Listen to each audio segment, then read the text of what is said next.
بسم الله والصلاة والسلام على رسول الله وعلى آله وصحبه ومن والاه. رب اشرح لي صدري ويسر لي أمري واحلل عقدة من لساني يفقهوا قولي. Welcome everybody. Thank you for coming. As you know, we're continuing our series with the reality check. First week we were here, we spoke about the importance of carrying a qadiyya or a mission. And we talked about that the qadiyya is made up of two things. The first is the idea behind what you want to accomplish, and then the fikrah, which is the methodology, the method upon how you accomplish that idea. And then last week with Brother Haytham, we talked about the role of the youth within Islam. And he gave a very, very good speech about what is the main concern of the youth. Are they concerned about material things, or are they concerned about Allah subhanahu wa ta'ala and the akhirah and their purpose in this life? Continuing with that series, today we're going to talk about rizq. And the reason I chose rizq was because everybody who's on a mission, who wants to accomplish something, okay? When we look at the Sahaba, when we look at the Prophet ﷺ, when we look at the generations that came after them, they all had a mission. Whether it was spreading the Islam, implementing Islam, battling the Romans and the Persians, whether it was, bringing together the Quran because the people that memorized the Quran were dying in jihad, whether it was the combining or the combining of the hadith and making sure that they're correct, fighting the Mongols, fighting the Crusades. There was always a mission that they carried. And in order to give yourself to that mission and give it your all, there's certain concepts and certain ideas that one has to understand. And one of the most important is the understanding of rizq. Because when you have the incorrect understanding of rizq, it shackles you and it makes you afraid and it makes you worried about sacrificing for your deen and giving for your deen. And when your only concern is about rizq and attaining the money, okay, if I do this, or if I say this, or if I speak up against evil, or I enjoin the truth, what's going to happen to my kids? Who's going to take care of them? Who's going to raise them if something happens to me, or if I'm in prison, or if I'm, as if we're the ones in control of these things. Allah subhanahu wa ta'ala tells us in the Quran numerous times that the rizq is in His hands. And that's why I chose the topic of rizq today. To remove the obstacles in the way of the qadiyya or the mission that we want to carry, right? Rather it's implementing Islam, reviving Islam, helping the people in Palestine. When you see that the Muslim world is in shambles, there's corruption, our enemies are at our throats, our enemies are destroying us. There's something that drives us to want to move, to do something. And in order to protect that drive and focus that drive, our certain ideas and concepts have to be correct. And today we're going to focus on rizq, inshallah. Just give me 1 second. I'm trying to get my phone to stop going into sleep mode. Or the screen. There we are. Okay. So,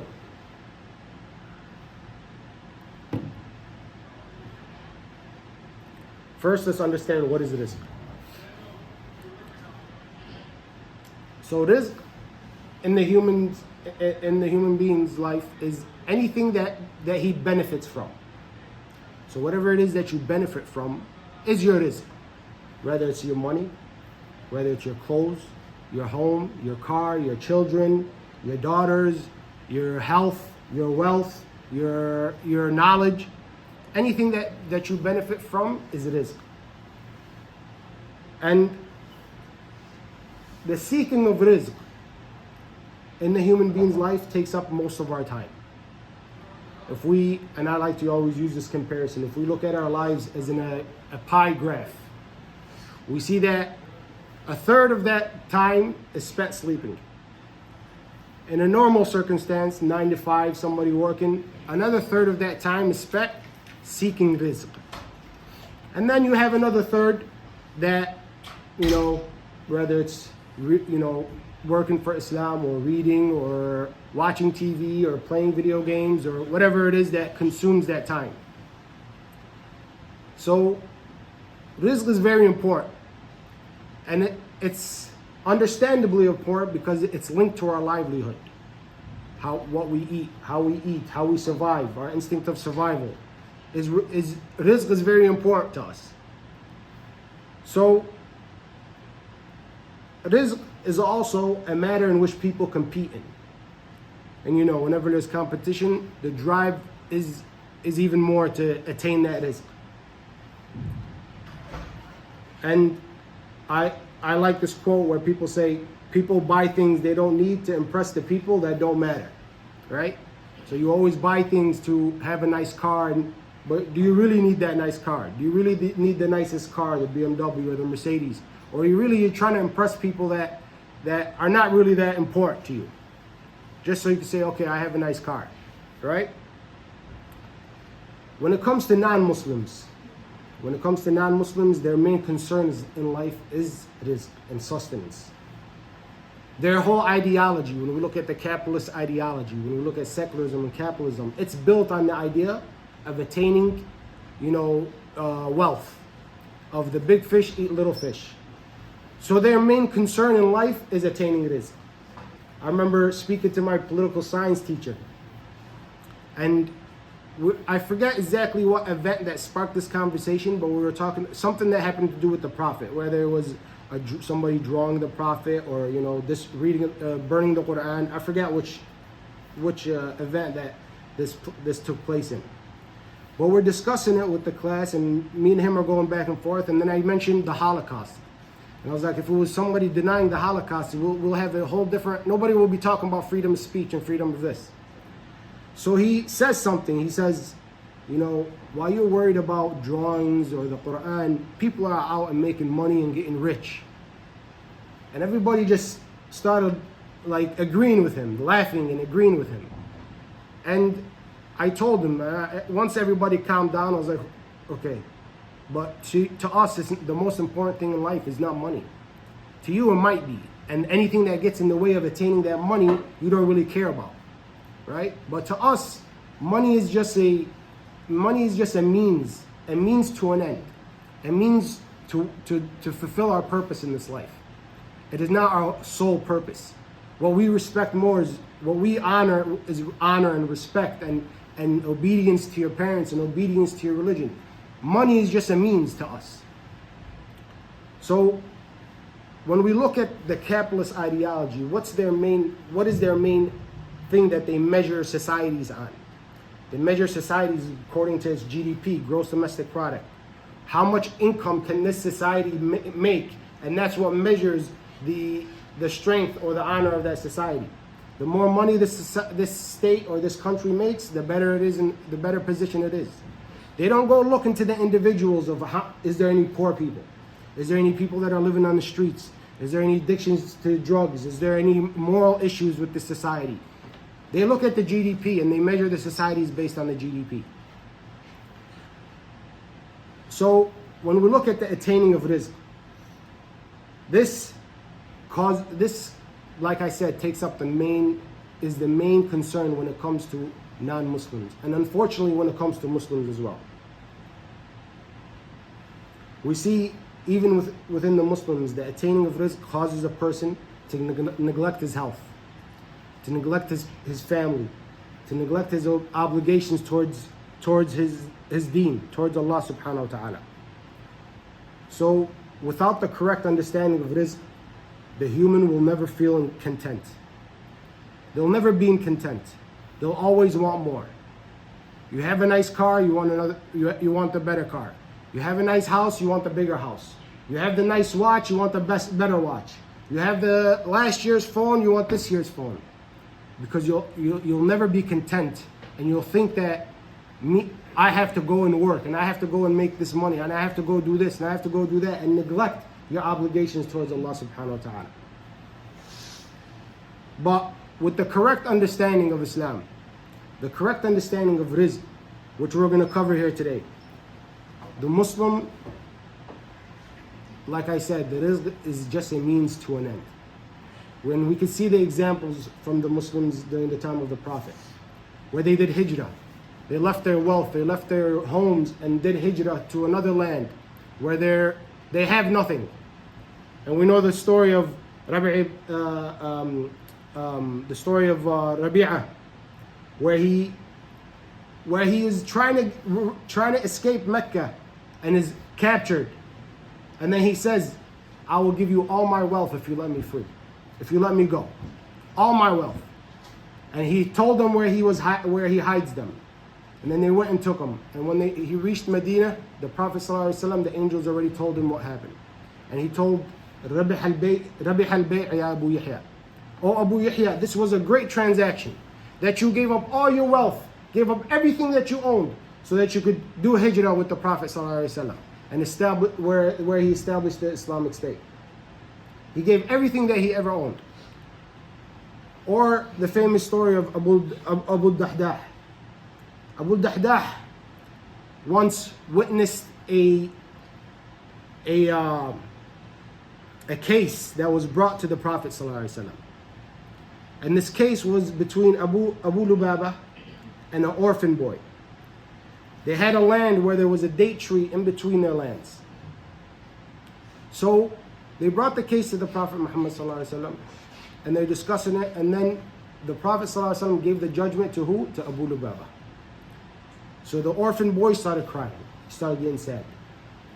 So the Prophet ﷺ told Abu Lubaba, he said, if you give him this date tree, I will guarantee you a tree in Jannah. So Abu Lubaba was like, you just gave the judgment to me. Yeah? Now you want me to give it to him? No, I don't want to, Ya Rasulullah. It's his right. So he didn't want to because it's his. He doesn't have to give it to him. But Abu Darda heard this. So he went to Abu Lubaba. He's like, you know my garden? I have a garden with 600 date trees. 600 of them. He's like, yes, you have a very famous garden. Everybody knows it. So he's like, if I give you that garden, I'll give you that garden for that one date tree. He said, of course, okay, fine. So he gives him the date tree. So he goes to the orphan boy and he gives it to him. And he tells the Prophet, I have given him the orphan the date tree. Can I have that tree in Jannah? So the Prophet says, كم من عقد رداح لأبي الدحداح في الجنة. كم من عقد رداح لأبي الدحداح في الجنة. How many date trees, how many date palms are for Abu Dahdah in Jannah? Guaranteed for him Jannah. Gave out all his wealth because he knew that this is an opportunity that I will not let slip my hands. And he jumped on it. So did he worry about, he even told his wife when he came home, okay, we're leaving, that's it. This is no longer ours. She says, what happened? How's this no longer ours? Everything that we worked for, everything that we struggled to do this. He says, I've given it to Allah subhanahu wa ta'ala. I've given it to Allah. And she says, Rabih al-Bay'. This is a great transaction. So she starts gathering her kids and just ready to leave the garden. So this is how they were willing to sacrifice. And Allah subhanahu wa ta'ala gave them more and more and more. Not only in Jannah, but in this life as well. So this is the correct understanding of rizq. This is the understanding of rizq that doesn't make you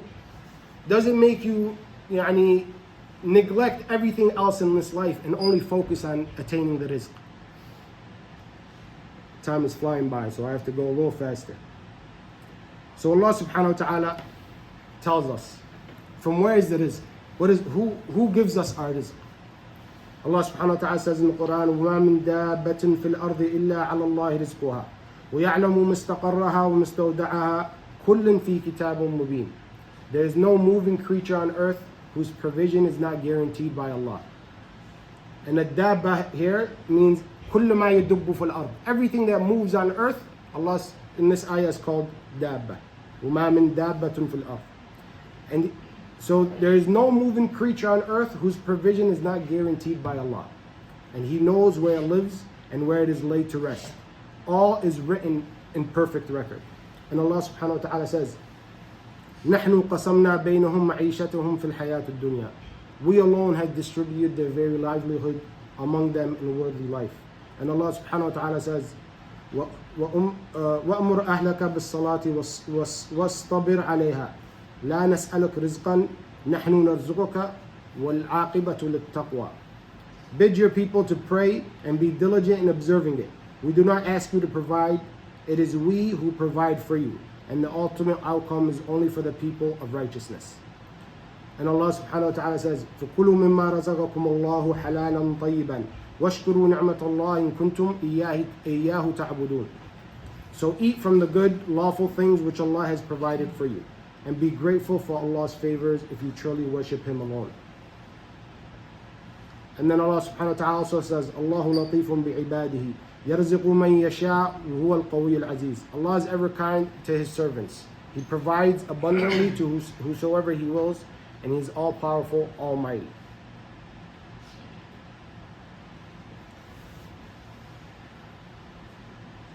So all these ayat and many more are decisive in meaning that the rizq is from Allah subhanahu wa ta'ala and Allah subhanahu wa ta'ala alone. It's not ambiguous. It can't have any multiple meanings that can it be from Allah or can it be from anybody else. It's not metaphoric. We know 100% without a doubt that the rizq is from Allah subhanahu wa ta'ala and from Allah subhanahu wa ta'ala alone. And it's never linked to anyone except Allah subhanahu wa ta'ala. Allah subhanahu wa ta'ala says in Surah Al-Mulk, أَمَّنْ هَذَا الَّذِي يَرْزُقُكُمْ إِنْ أَمْسَكَ رِزْقَهُ بَلْ لَجُّوا فِي عُتُوٍّ وَنُفُورٍ. Who is it who will provide for you if He withholds His provision? In fact, they persist in arrogance and aversion to the truth. So we know 100%. And any person who denies this or any person that throws shade in this has left the fold of Islam. The idea that the rizq is from Allah subhanahu wa ta'ala in Islam is the same, it's as decisive as saying Allah is one. There's no doubt about this. So we live our life according to that idea. But now comes the question. Seeking rizq. Okay? So we know the rizq is from Allah subhanahu wa ta'ala. Now comes the question, how do we seek that rizq? Are we responsible for seeking that rizq? Is Allah not going to give us the rizq unless we seek it? Or is it written for us? It's written for us. So this is a question. Allah subhanahu wa ta'ala says, هو الذي جعل لكم الأرض ذلولا فامشوا في مناكبها وكلوا من رزقه وإليه النشور. He is the one who smoothened out the earth for you, so move about it in regions and eat from its provision, and to Him is the resurrection of all. So this is a command from Allah subhanahu wa ta'ala. Command to go and seek your rizq. And also Allah subhanahu wa ta'ala says, فَإِذَا قُضِيَتَ الصَّلَاةُ فَانْتَشِرُوا فِي الْأَرْضِ وَاتَّقُوا مِنْ فَضْلِ اللَّهِ وَاذْكُرُوا اللَّهَ كَثِيرًا لَعَلَّكُمْ تُفْلِحُونَ. Once the prayer is over, disperse throughout the land and seek the bounty of Allah and remember Allah often so you may be successful. So this is a command from Allah subhanahu wa ta'ala for the human being to go and seek that rizq.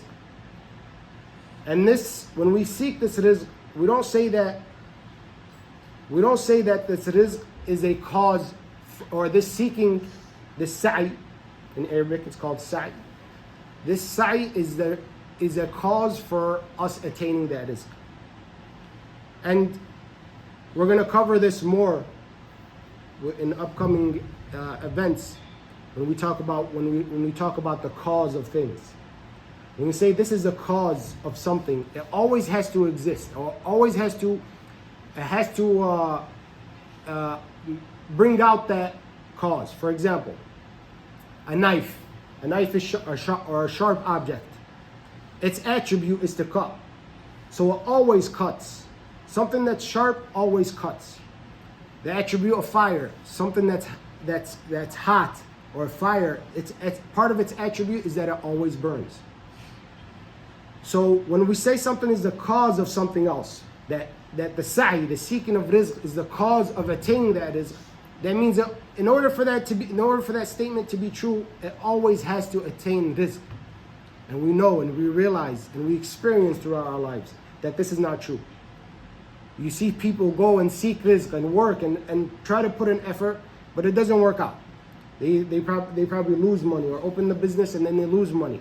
Or they go to work, and I gave this example to some of my nephews, and I said, you go to work.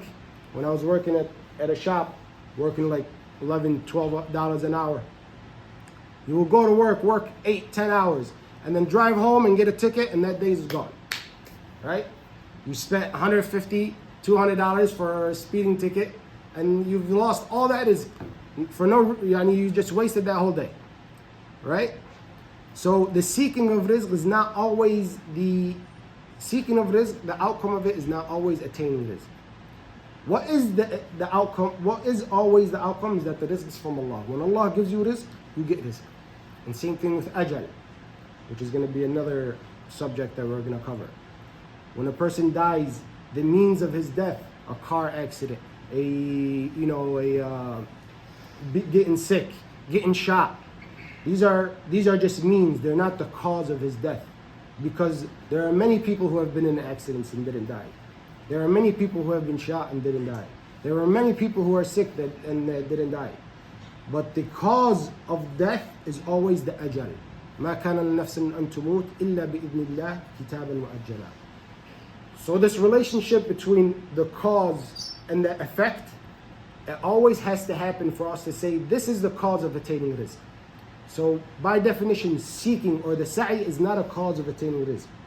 And with all those ayat that I mentioned before, the cause of attaining rizq is Allah subhanahu wa ta'ala, and Allah subhanahu wa ta'ala alone giving you that rizq.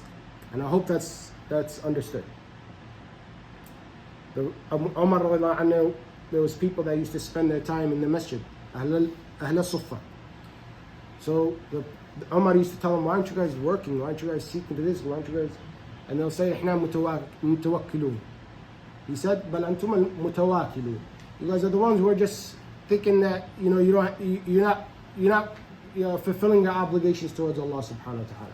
Allah has obliged us to go seek that rizq.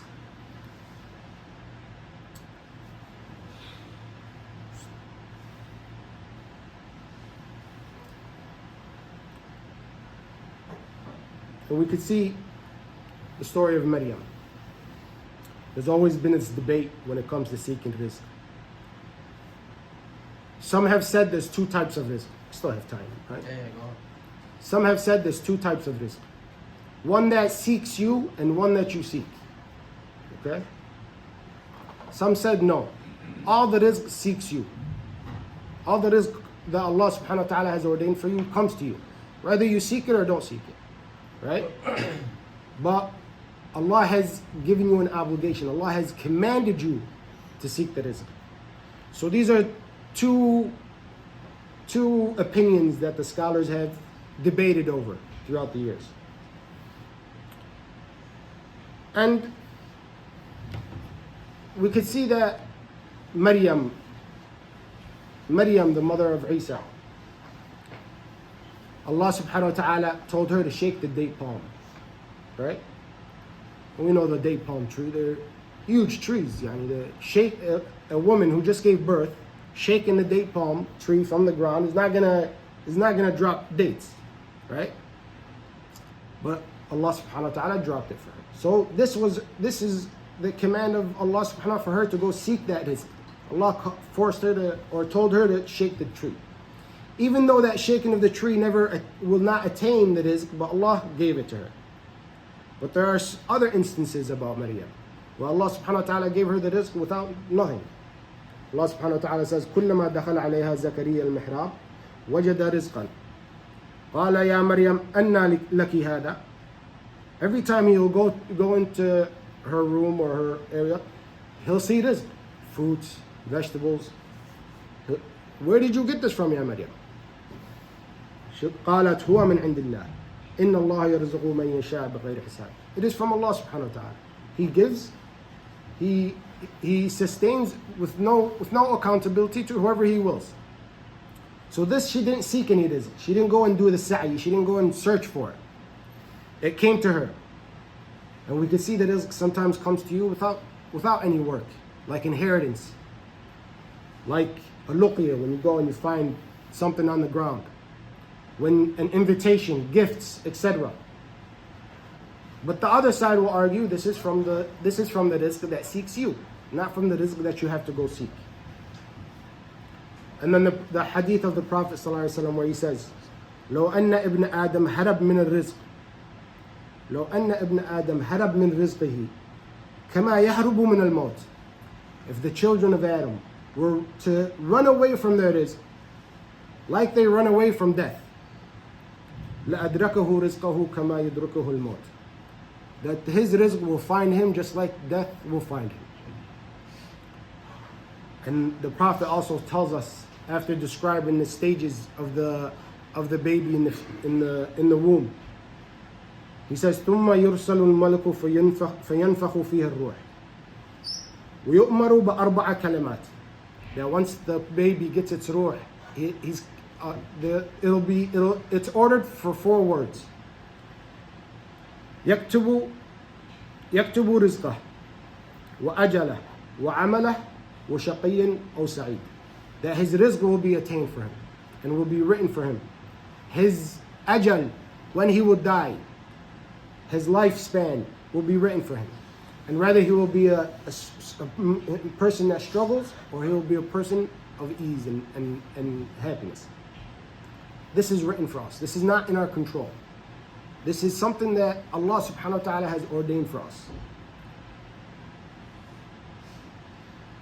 And also, the Prophet ﷺ said that if the people were to gather to harm you, they will never harm you unless it is written by Allah subhanahu wa ta'ala. And if the people were to gather to benefit you with anything, they will never benefit you unless it was written by Allah subhanahu wa ta'ala. رفعت الأقلام وجفت الصحف. That the pens have been lifted and the ink has dried. That no matter what you do, your rizq and your ajal and any harm that comes your way that's out of your control, out of your sphere of influence, which is going to be another subject that we're going to cover, inshallah, is out of your control and has nothing to do with you.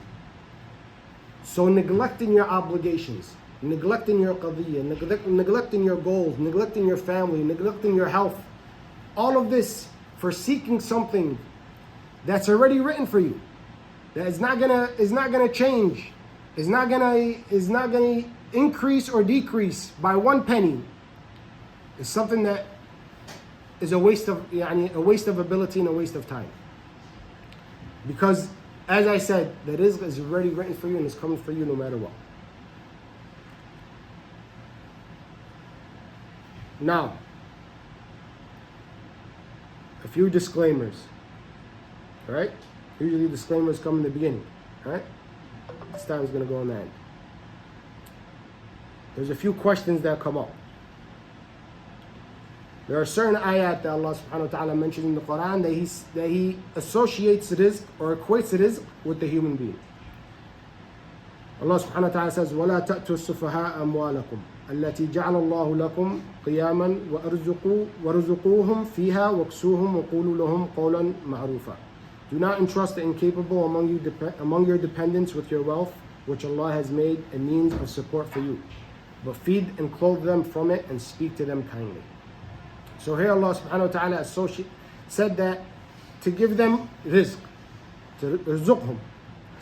It's a command for the human being to rizqhum, whether it's family or dependents of your own. But here Allah doesn't mean, the scholars have said this is not the rizq that Allah subhanahu wa ta'ala gives you. The rizq here, the linguistic here meaning of it is you give them from your wealth, just give them. It doesn't mean that you're giving them rizq, you're just giving them wealth. Also, there are certain ayat and certain hadith that say that they increase rizq, right? That they increase rizq. One hadith is that if you read Surah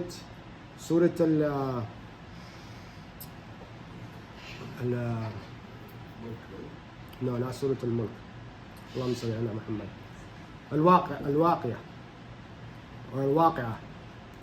That if you read Surah Al-Waqi'ah, it will increase you'll never go poor if you read Surah Al-Waqi'ah. Okay? This is a weak hadith.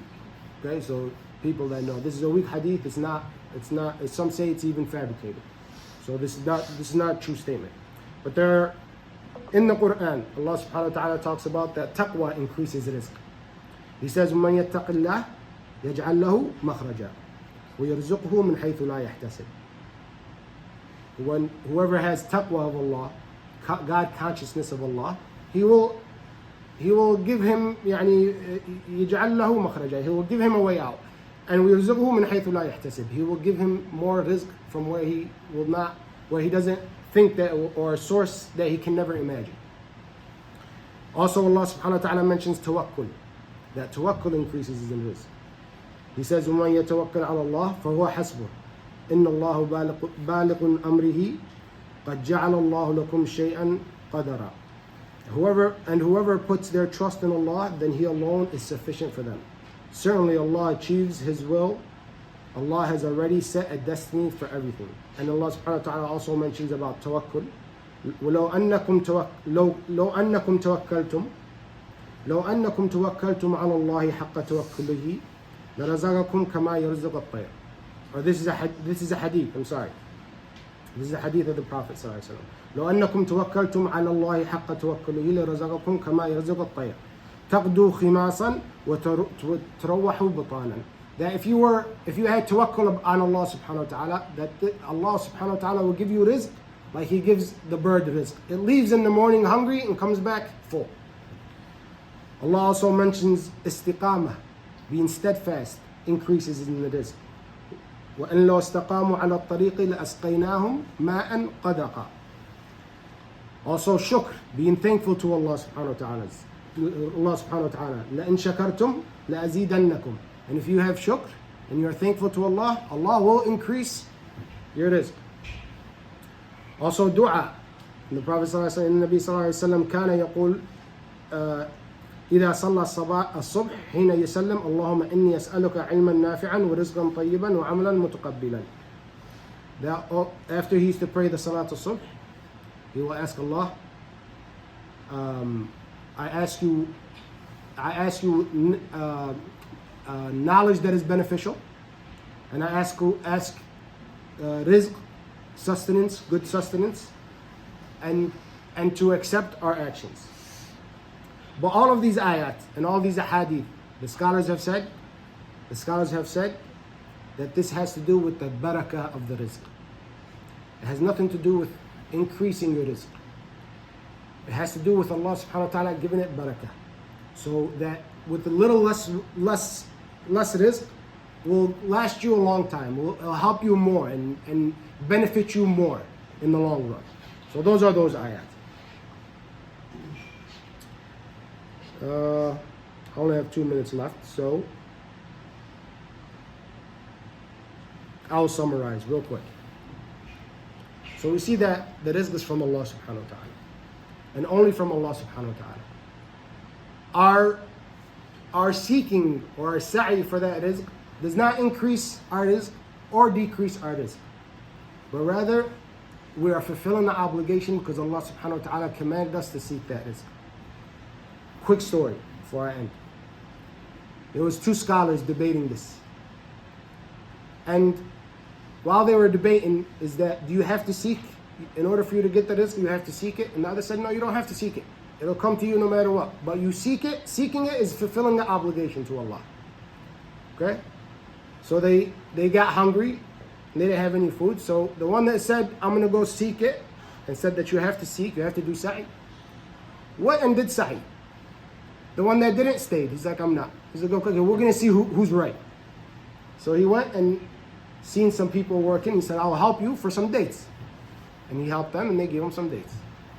So he came back and they started eating it together. He's like, see, I went and I got the rizq. He's like, yeah, but I'm eating with you. So this is a funny story that the scholars mention all the time. So the seeking of rizq is never the cause of rizq. Allah is the cause of rizq. And what you do, your actions, your sa'i, has nothing to do with it. So this removes that fear in our hearts and tells us, okay, no matter what happens, it's in the hands of Allah subhanahu wa ta'ala. The ajal is in the hands of Allah. My rizq is in the hands of Allah. Whether something good or bad happens to me is in the hands of Allah. So now I have the energy to do whatever is necessary for my qadiyya, for the thing that I've said, this is what I want to accomplish and this is what I want to do. Okay, and I will end with this ayah. Allah subhanahu wa ta'ala says, رِجَالٌ لَا تُلْهِيهِمْ تِجَارَةٌ وَلَا بَيْعٌ عَنْ ذِكْرِ اللَّهِ. There are men who are not distracted either by buying or selling from Allah subhanahu wa ta'ala's remembrance, or performing prayer, or praying, or paying alms tax. They fear a day when the hearts and the eyes will tremble, hoping that Allah will reward them according to the best of their deeds and increase them out of His grace, and Allah provides for whoever He wills. أقول قولي هذا واستغفر الله لي ولكم فاستغفروه.